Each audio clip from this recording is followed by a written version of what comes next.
사랑과 공의와 진리를 외치시던 주님이 불의를 행하는 자들에 의해서 십자가에 무참히 처형된 지 제3일째 되는 밤이었습니다. 예수님의 제자들은 예루살렘의 어느 가정에 모여서 최근 예루살렘에서 일어났던 쇼킹할 만한 사건의 이야기들을 주고받았습니다. 특별히 그날 아침에 몇 제자들이 주님의 무덤을 찾아갔을 때 일어났던 일과 엠마오 도상으로 가던 두 제자가 주님을 만나 보았다고 하는 이야기로 대화를 계속하고 있을 때였습니다. 바로 이때 부활하신 주님이 친히 제자들 가운데 나타나셔서 샬롬 너희에게 평강이 있을지어다 문안을 드리고 자기의 손과 발에 상처를 보이면서 자신이 부활하신 것을 증거하게 되었습니다. 그리고 제자들과 더불어 중요한 교훈과 진리를 나누시게 된 것입니다. 오늘 아침에는 예수님께서 부활하시어서 제자들에게 주신 말씀을 함께 묵상하는 가운데 주님의 말씀을 새롭게 생각해 보려고 합니다. 그럼 부활하신 주님께서 제자들에게 나타나시어서 주신 말씀의 내용이 무엇입니까? 첫째로 36절 하반절에 보면은 샬롬 평강이 너희에게 있을지어다 하는 말씀이었습니다. 이것은 단순한 인사를 의미하지 않습니다. 형식적인 인사를 뛰어넘어서 그들에게 참 위로와 기쁨, 용기와 격려를 주는 축복의 말씀이었습니다. 사실 그들은 지금 주님께 책망을 받고 꾸중을 들어도 마땅하고 부족한 때였습니다. 그런데 주님은 그들을 찾아오시어서 오히려 샬롬의 위로와 축복을 더해 주신 것입니다. 바로 여기에 주님의 사랑과 은총이 잘 나타나 있습니다. 페이손이라고 하는 분도 이때 주님의 방문이 전적으로 은총의 방문이 된 이유를 다음과 같이 설명을 했습니다. 첫째로 이때 예수님의 제자들은 그러한 위로와 축복을 받을 만한 자격을 상실하고 있는 때였습니다. 그들은 비겁자요 어떤 의미에서는 실패자였습니다. 주님을 그토록 사랑하노라 고백한 베드로도 3번씩이나 주님을 부인한 때였습니다. 그럼에도 불구하고 주님이 그들을 찾아오시어서 오히려 위로하시고 그들을 격려하시고 새로운 용기와 힘을 북돋아 주신 것입니다. 두 번째로 이때 제자들은 예수님이 다시 살아나셔서 자기들을 방문해 오리라고 기대도 못했고 그러한 준비도 전혀 하지 못한 상태였습니다. 그러나 주님은 그러한 일들을 개의치 아니하시고 오히려 사랑으로 제자들을 찾아주신 것입니다. 세 번째로 주님의 제자들이 참으로 주님을 필요로 하는 그러한 절박한 상태에 빠져 있을 적에 주님은 저들을 찾아주신 것입니다. 만일 주님이 그때 그들을 찾아주시지 않았다고 하면 그들의 믿음과 소망과 용기는 소멸될 수밖에 없는 그러한 극한 상황 속에 빠져 있을 적에 주님은 그들을 찾아오시어서 그들을 외면하지 아니하시고 용기와 새 힘을 북돋아 주신 것입니다. 찬송가 363장 작사자 호프만도 이렇게 읊었습니다. 내 모든 시험 무거운 짐을 주 예수 앞에 아뢰이면 근심에 쌓인 날 돌아보사 내 근심 모두 맡으시네. 무거운 짐을 나 홀로 지고 견디다 못해 쓰러질 때에 불쌍히 여겨 구원해 주리 은혜의 주님 오직 예수. 네 번째로 제자들이 슬폐와 좌절감 속에 빠져 있을 적에 주님은 찾아오셔서 그들에게 샬롬의 은총을 더해 주신 것입니다. 제가 프린스턴에서 공부하고 있을 적에 한 학생이 가끔 패스포드에서 사진 한 장을 꺼내가지고 쳐다보면서 싱긋 웃곤 했습니다.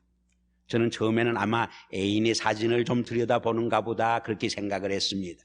근데 어느 날 옆에서 슬쩍 사진을 쳐다보니까 엉뚱한 사진이었습니다.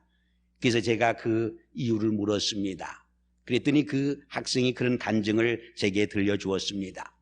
거기 자기가 티네이저 때 찍은 사진과 그 옆에 있는 분은 자기의 삼촌이고 거기 좋은 자동차가 하나 있었습니다. 삼촌이 좋은 고급 자동차를 하나 탔는데 티네이저 때 그것을 좀 타고 싶은데 탈 수가 없습니다. 그래서 어느 날 몰래 삼촌에게 허락도 받지 않고 차를 몰고 나갔다가 큰 교통사고가 나서 차가 왕창 부서지고 자기도 몹시 다쳤습니다.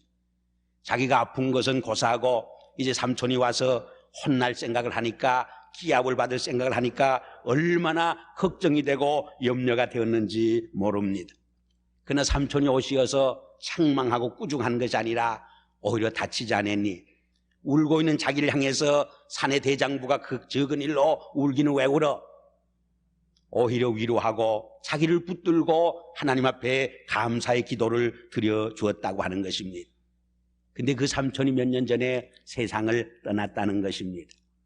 그래서 그 삼촌이 보고 싶을 때마다, 그리고 마음이 울적할 때마다 그 사진을 꺼내 보노라면 그렇게 위로가 되고 그렇게 새로운 용기와 힘을 얻게 된다고 고백하고 간증하던 말을 지금도 생생히 기억합니다. 종교개혁자 마틴 루터는 그가 종교개혁으로 몹시 피곤해 지쳐있을 적에 이렇게 명상록에 기록을 했습니다. 시험이 많을수록 하나님의 자비가 증가하고 고통이 더할수록 하나님의 은혜도 더해지는 것입니다.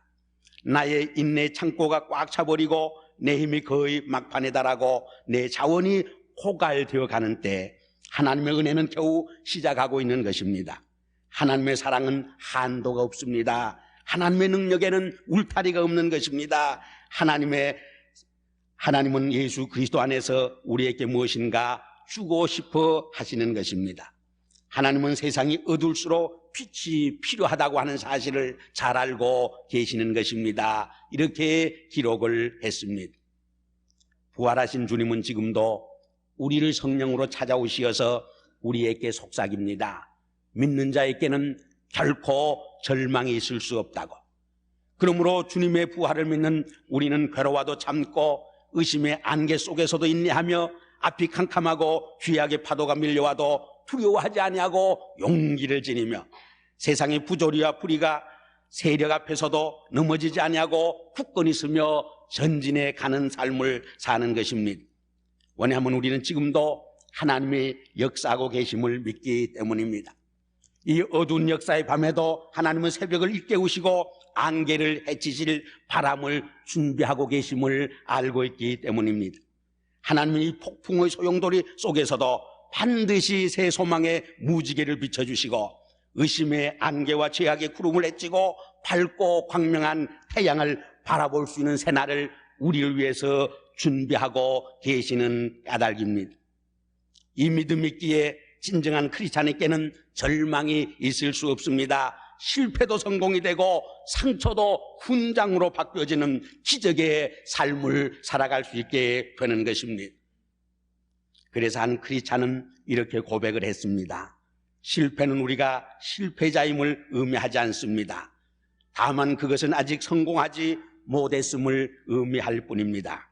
실패는 우리가 아무것도 성취하지 못했다는 것을 의미하지 않습니다. 그것은 다만 우리가 무엇인가를 새롭게 배웠음을 의미하는 것뿐입니다. 실패는 우리의 위신이 손상된 것을 의미하지 않습니다. 그것은 다만 우리가 무엇인가를 용감히 시도했음을 의미하는 것입니다. 실패는 우리가 인생을 낭비했음을 의미하지 않습니다. 실패는 다만 우리가 다시 출발해야 할 새 길이 있음을 의미하는 것뿐입니다. 실패는 우리가 포기했음을 의미하지 않습니다. 그것은 다만 더 열심히 일해야 한다는 것을 의미할 뿐입니다. 실패는 하나님께서 우리를 버리셨다고 하는 것을 의미하지 않습니다. 그것은 다만 하나님께서 더 좋은 계획을 가지시고 우리가 기도하기를 기다리고 있으심을 의미하는 것뿐입니다. 얼마나 고무적인 이야기입니까? 이렇게 실패마저 긍정적으로 받아들이며 살아가는 크리스찬에게는 결코 절망이 있을 수 없는 것입니다. 실패마저 성공으로 바뀌어지는 승리의 삶을 매일매일 체험하며 살아갈 수 있게 되는 것입니다. 두 번째로 예수님께서 제자들에게 주신 말씀이 38절 이하에 기록되어 있습니다. 한번 38절과 39절을 한 목소리로 봉독해 보겠습니다. 어찌하여 두려워하며 같이 읽겠습니다. 어찌하여 두려워하며 마음에 의심이 일어나느냐? 내 손과 내 발을 보고 나인 줄 알라. 또 나를 만져보라. 영은 살과 뼈가 없으되 너희는 보는 바와 같이 나는 있느니라. 무슨 말입니까? 제자들은 3년간이나 주님을 따라다녔고 주님께로부터 수없이 십자가에 관한 이야기와 부활에 관한 이야기를 들어왔습니다. 그리고 지금 부활하신 주님께서 그들 가운데 서 계십니다. 그럼에도 불구하고 주님의 부활을 의심하고 의하게 생각한 것입니다. 이러한 제자들의 태도를 꾸짖고 책망한 내용의 말씀이 38절과 39절의 말씀인 것입니다. 마가복음 16장 14절에 보면 더 직설적으로 그들을 책망하고 꾸짖은 것을 우리가 읽어볼 수 있는 것입니다. 여기서 우리가 깨달을 수 있는 것은 주님은 단순히 위로와 격려만을 하시지 아니하고 책망과 권고를 하셨다고 하는 점입니다. 아마 위로와 격려 없이 바로 책망을 했다고 하면은 제자들이 그 책망을 받아들일 수 없었을는지 모릅니다. 그러나 예수님은 먼저 평강으로 위로하고 격려한 다음 그들의 불신앙과 두려움을 책망한 것입니다. 여기에 진정한 사랑이 있는 것입니다. 히브리서 12장 5절에 보면 주께서 그 사랑하는 자를 징계하시고 그의 받으시는 아들마다 채찍질 하심이니라 했습니다. 그리고 계속해서 말씀하기를 징계가 없으면 사생자요 참 아들이 아니라고 말씀을 했습니다. 자녀 교육에 있어서 지나친 칭찬이나 지나친 자유를 허락하는 것은 오히려 자녀를 해치고 역효과가 난다고 말을 합니다. 그러므로 적절한 디스플린 훈계가 필요한 것입니다. 나무가 많은 열매를 맺고 좋은 열매를 맺도록 하기 위해서 전정을 하는 것입니다. 디스플린은 훈계는 마치 전정을 하는 것과 같습니다. 좋은 인격, 좋은 인물, 좋은 사람이 되게 하기 위해서 이러한 디스플린이 훈계가 전정이 우리의 삶에도 필요한 것입니다. 주님은 결코 제자들이 미워서 책망하고 꾸중한 것이 아닙니다. 그들을 진심으로 사랑했기 때문에 책망하고 채찍질한 것입니다. 그들로 하여금 불신앙과 두려움에서 벗어나 확실한 믿음과 용기를 가지고 주님을 따르는 참 제자가 되게 하시기 위함이었습니다. 어느 대통령 영부인께서 남편이 대통령이 되자 이것이 꿈인가 생신인가 잘 몰라서 자꾸 허벅다리를 꼬집어 봤다고 하는 에피소드가 있습니다. 제자들도 너무나 놀라운 사실 앞에 이것이 꿈인가 생신인가 잘 몰라서 몽랑해지고 있었던 것입니다. 그러한 제자들에게 주님은 친히 그 십자가상에서 당하신 고난의 상처를 내어 보여주신 것입니다. 왜냐하면 그 상처는 이러쿵저러쿵 더 이상 설명이 필요 없는 너무나 확실한 증거가 되는 때문이었습니다.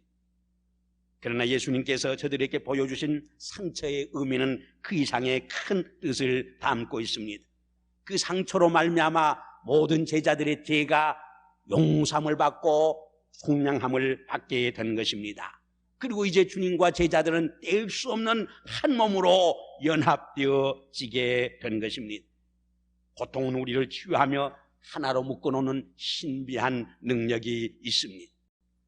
제가 가끔 적은 모임에서 그런 이야기를 했습니다마는 여기 암으로 다리를 하나 끄는 환자가 있다고 가정을 합시다. 두 다리가 싱싱한 사람이 찾아가서 한 다리가 없어도 산다고 위로하면 위로가 되지 않습니다. 오히려 반발이 생깁니다. 너도 한 다리 끊어봐라, 그런 마음이 듭니다. 그러나 병으로 한 다리를 잃어버린 환자가 의족을 하고 찾아가서 나도 한 다리를 잃어버렸지만 이렇게 열심히 운전도 하고 열심히 살지 않느냐 위로를 하면 차원이 달라집니다. 가슴이 찡해집니다. 눈물이 핑 돕니다. 얼마나 큰 위로가 되는지 알 수 없습니다. 이것이 고통이 주는 신비한 치유의 힘이요 연합의 능력이 되는 것입니다. 그뿐만 아니라 주님의 손과 발에 못 잡은 앞으로 제자들이 받아야 할 주님의 남은 고난을 상징해 주는 것이기도 했습니다. 그리스도는 머리요 우리는 그 지체입니다. 그러므로 지체된 우리는 그리스도의 남은 고난을 감당해야 할 사명이 있다고 하는 것을 우리는 기억해야 하는 것입니다. 바울은 갈라디아서 6장 17절에서 이후로는 누구든지 나를 괴롭히지 말라. 내 몸에 예수 그리스도의 흔적을 지녔노라 고백한 일이 있습니다. 물론 주님은 우리가 홀로 고통당하지 않도록 버려두시지 않는 것입니다. 그 고통을 언제나 함께 져주십니다. 아니 내가 지고 쓰러질 적에 주님이 대신 나를 대신하여 그 고통의 짐을 져주시는 것입니다. 세 번째로 주님은 제자들의 마음을 열어 성경 말씀을 깨우치고 깨닫게 했습니다. 우리가 오늘 본문 바로 앞에 보면은 엠마오 도상의 두 제자들도 부활하신 주님이 나타나셔서 성경 말씀을 잘 풀어 깨닫게 해주셨다고 했습니다. 그때 그들의 마음이 뜨거워졌다고 했습니다. 음식을 함께 나누어 잡수므로 그들의 어두운 영안을 띄어 부활의 세계를, 진리의 세계를 바라보게 하셨다고 했습니다. 우리 인간은 인간의 마음을 열 수가 없습니다. 어두운 눈을 밝힐 수가 없습니다. 그러나 주님은 성령의 역사를 통해서 돌 같은 우리의 완악한 마음을 녹일 수가 있습니다. 깨우칠 수가 있습니다. 신령한 세계를 바라볼 수 있도록 우리의 영안을 띄울 수 있게 되는 것입니다. 이렇게 제자들의 마음을 영안을 띄어서 성경에 기록된 말씀이 바로 십자가의 사건과 부활의 사건 속에서 완성되었다고 하는 것을 깨닫게 하신 것입니다. 그리고 한 걸음 더 나가서 이 십자가의 도와 부활의 기쁜 소식을, 그리고 회개의 메시지를 예루살렘에서 시작해서 모든 족속에게 전파할 증인이 되라고 사명을 부탁하시게 된 것입니다. 예수님이 공생애에 나서면서 전한 첫 메시지가 회개하라 천국이 가까웠다고 하는 회개의 메시지였습니다. 이제 마지막으로 자기의 생을 종결지으면서도 바로 이 회개 메시지를 예루살렘에서 시작해서 모든 족속에게 전하라고 부탁함으로 말씀을 끝내고 있습니다.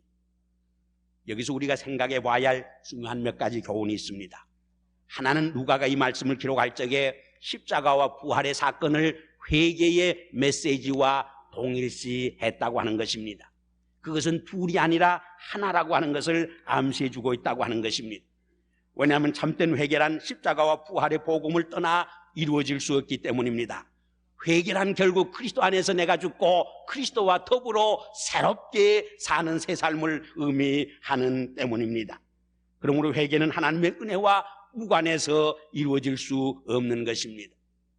그럼 좀 구체적으로 참된 회개 삶을 위해 필요한 요소가 무엇인가 살펴보는 것이 도움이 될 줄 압니다. 첫째는 믿음입니다. 물론 회개가 먼저냐 믿음이 먼저냐 하는 문제는 오랫동안 논쟁해온 과제입니다. 전통적으로 두 개의 다른 주장이 있습니다. 회개가 먼저고 믿음이 다음이라고 주장하는 견해와 믿음이 먼저고 그 다음이 회개라고 주장하는 두 개의 견해가 있습니다. 후자에 의하면 참 믿음이 없이는 죄를 죄로 깨달을 수 없고 진정한 회개를 할 수 없다고 주장을 합니다. 자관 이 두 견해는 닭이 먼저나 달걀이 먼저냐 하는 논쟁과 비슷하다고 말할 수 있습니다.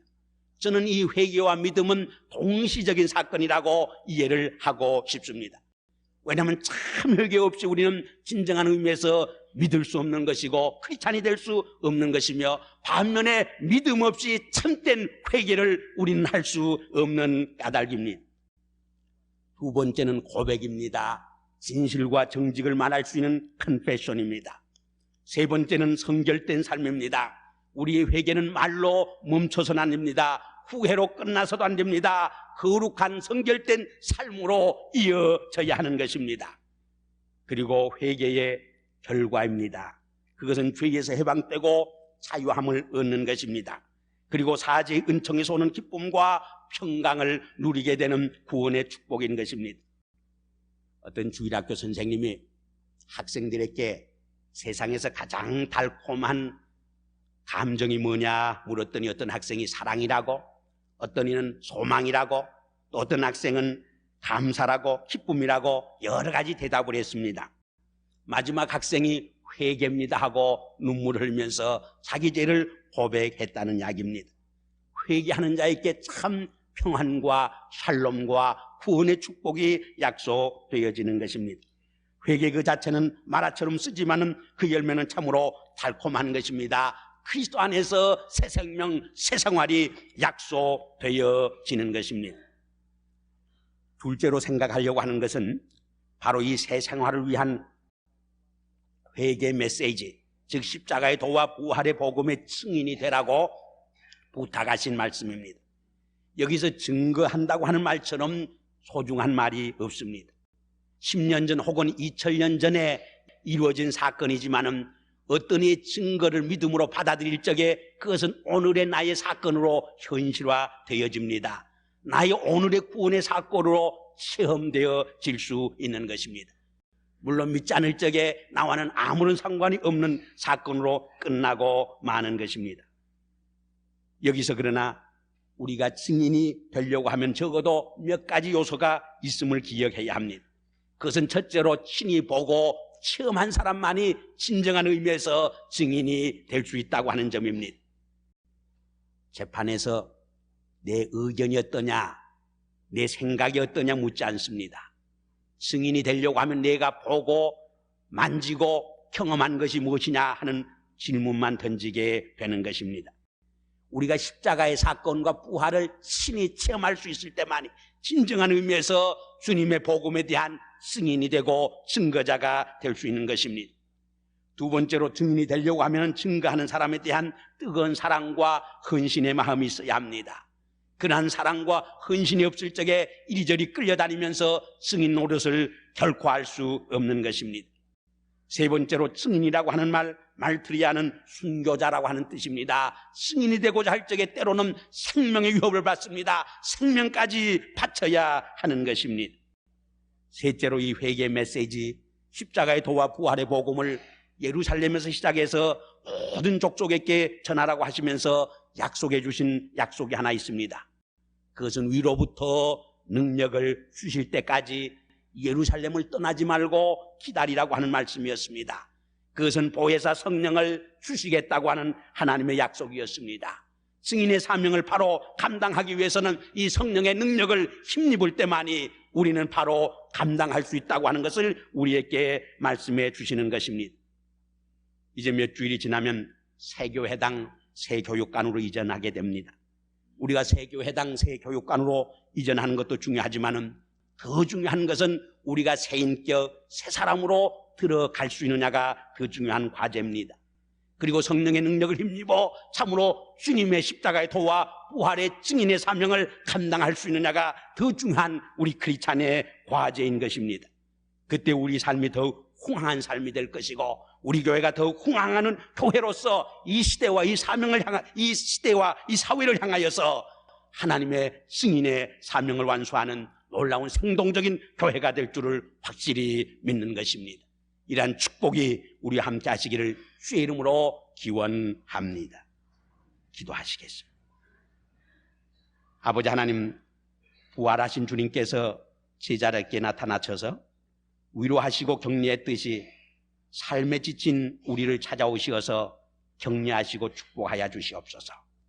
또한 우리의 부족과 잘못을 사랑으로 채찍질하여 주시옵소서. 아버지여, 우리의 어두운 눈을 떠서 부활하신 살아계신 주님을 바로 바라볼 수 있게 하여 주시옵소서. 그리고 이 살아계신 주님에 대한 증거, 증인의 사명을 감당할 수 있는 결심과 결단을 안고 이 성전을 떠나가는 이 아침이 되게 도와주시옵소서.